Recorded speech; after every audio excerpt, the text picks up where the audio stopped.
Cosmetics ہیں، اس میں کوئی شک نہیں. صفدر یوسف زئی صاحب، شہباز شریف صاحب بڑی محنت کر رہے ہیں، اور یہ 2 دن پہلے وہ ظاہر آذربائیجان بھی گئے ہیں، آج وہ ظاہر ہے کہ آج چلیں گے وہاں سے، بلکہ چل پڑے ہیں ازبکستان سے. $2 ارب آذربائیجان سے اور $2 ارب جو ہے ازبکستان سے. انہوں نے کہا کہ جی ہم باہمی تجارت کریں گے، MOU سائن ہوئے ہیں. آپ کا ٹیک اس پہ چاہتا ہوں. آپ کے پرائم منسٹر نے تو بٹھا بٹھا دیا، ہمارے دونوں شرکاء جو ہیں وہ اس بات پہ متفق ہیں. بسم اللہ الرحمن الرحیم. ایاک نعبد و ایاک نستعین. پہلے تو میں بتاؤں کہ کوئی جو ہے نا ریاست جو ہے نا دوسرے ممالک کے ساتھ بزنس بھی کرتی ہے اور ان کے ساتھ معاہدے بھی کرتی ہے، لیکن ہمارے ملک کی بدقسمتی یہ ہے کہ ہم جا کے دوسرے ممالک سے انویسٹمنٹ کے لیے معاہدے تو کر رہے ہیں، لیکن یہ نہیں دیکھ رہے کہ ہماری 100 سے زیادہ انڈسٹریز پچھلے 2 سال کے درمیان بند ہو گئی ہے. 1,45,00,000 سے زیادہ لوگ بے روزگار ہو گئے ہیں.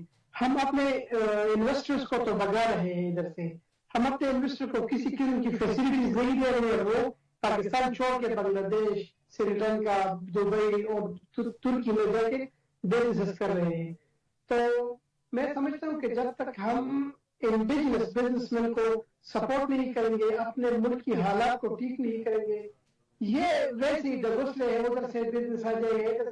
کس طرح بزنس آئے گا؟ آپ کے ملک میں اسٹیبلٹی ہی نہیں ہے. یہاں پر ججز انسیکیور ہے، آڈیٹر لکھ رہے ہیں بار بار کہ ہمیں تحفظ نہیں ہے. آپ کے جرنلسٹ بھاگ رہے ہیں اس ملک سے اپنی جانیں بچا کے. آپ کے پولیٹیکل ورکر جو ہے نا وہ جیلوں میں پڑے ہیں.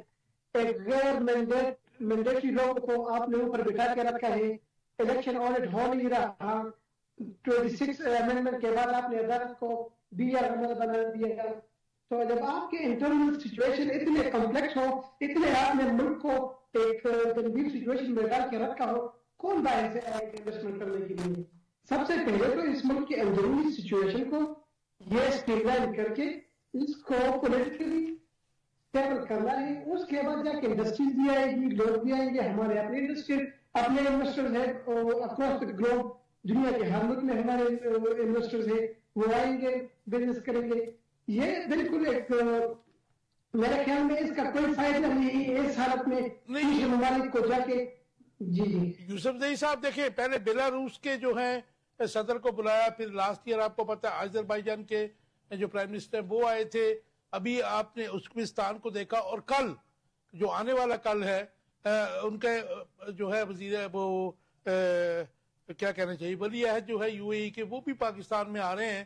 تو یہ سرگرمیاں جو اتنی ایفرٹس کر رہے ہیں شہباز شریف صاحب as a prime minister of Pakistan, تو ظاہر ہے کہ یہ آپ کہا یہ جاتا ہے، پرسیپشن یہی ہے کہ عمران خان صاحب اکانومی کو تباہ کر گئے تھے اور اب یہ ریسٹور کر رہے ہیں اس کو. گو کہ مجھے تھوڑا سا اس کے اوپر یہ آتا ہے کہ اس وقت جو GDP گروتھ جب وہ گئے اٹ واز 6%، اب 2 پوائنٹ سم تھنگ ہے. آپ کا ٹیک. عمران خان نے کرونا کے درمیان دنیا سے تعریفیں پائی کہ کرونا میں اپنی اکانومی کو سسٹین کر کے رکھا. پھر بھی جو ہماری انڈسٹریل پروڈکٹس جو ہے نا اس وقت 11.71 تھے. ان کی یہ جب آ گئے تو پہلے سال میں انہوں نے -10 کو پہنچا دیا. ہمارا GDP 6 تک پہنچ جاتا، یہ آ کے مائنس میں چلے گئے. اب جا کے 2 وغیرہ ہے. 100 سے زیادہ انڈسٹریز آن ریکارڈ ہے یہ بند ہو گئی ہے 3 سالوں پچھلے 2-3 سالوں میں، اور 1,40,00,000 سے زیادہ لوگ اس میں بے روزگار ہو گئے ہیں. مہنگائی کا طوفان ہے. ادھر گیس پہ آپ نے کر دیا 1000% اضافہ، بجلی پہ آپ نے کر دیا 900% اضافہ، انڈسٹریز کو آپ نے کر دیا تباہ.